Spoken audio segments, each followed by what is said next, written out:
Israel and its neighbours diverted the Jordan's flow to supply drinking water and water for crops. While the river is down 95% from its historical flow, there's hope that someday it could return to its former glory. That's because Israel today has more water than it needs. It's gone from drought to water surplus in just a few years. Impressive anywhere, but especially in the arid Middle East, one of the driest regions in the world. For years, Israel's water authority ran public service TV ads like this one. Israel's drying up, she says, as her face begins to crack. Save water. Now the ads have been discontinued, not needed anymore. Through a combination of recycling, conservation and, most recently, desalination technology, removing salt from salt water, Israel not only has plenty to drink, but potentially plenty to share. And that could be good news for easing tensions in a region where water is often the source of conflict. Israel is already easily the world leader in water reuse, far outpacing the rest of the world, including the United States. Across Israel, plants like this one in the desert town of Rahyat treat wastewater instead of letting it go to waste. So-called grey water from the kitchen and bathroom, as well as black water from sewage, is filtered, cleaned and reused for irrigation. It's a perfect little recycling ecosystem. The waste from the people of Rahyat over there is treated here and then used to irrigate the fields nearby. But the real leap forward has been in desalination technology, vastly improving Israel's ability to turn salty water into fresh drinking water. In 10 years, Israel has built 5 desalination plants along its Mediterranean coast. In Ashkelon, Ashdod, Sorek, Palmachim and Hadera. Each cost around $400 million. They're privately owned and sell their water to the government, which sells it on to the people. Together, the desalination plants provide up to 50% of Israel's drinking water. The Israelis have achieved something extraordinary. 5, 6, 7 years ago, it was all about save water and bath together. And now they've got more water than they need. It is remarkable. It's been a slow process. So Israel's leadership in treating sewage has taken place over the last 15 years.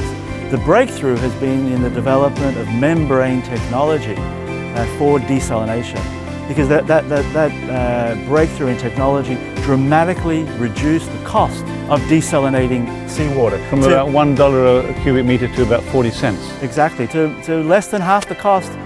10 miles south of Tel Aviv, the Sorek plant, open only 18 months, calls itself the world's biggest seawater desalination plant of its kind.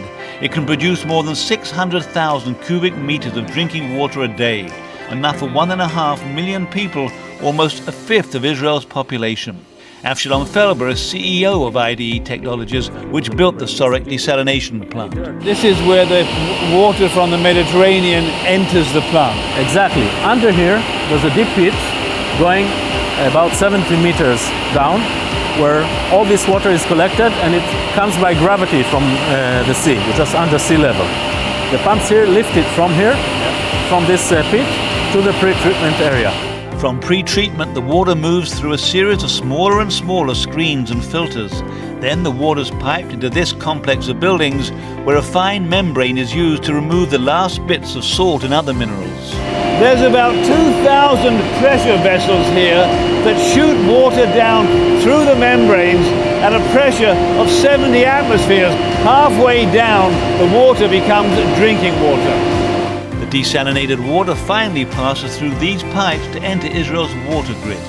This tap is always open to check at every instant the quality of the water that Israelis will drink. 45 minutes ago, this was seawater, and now drink it and see how tasty it is. You like it? According to spec? Still, there are questions about its environmental impact. Very salty water is a byproduct of the process, and it gets dumped back into the Mediterranean. Environmentalists say there's not enough information to know the long-term impacts that might have on sea life. And the process is energy intensive, consuming around 3% of all of Israel's annual electricity output.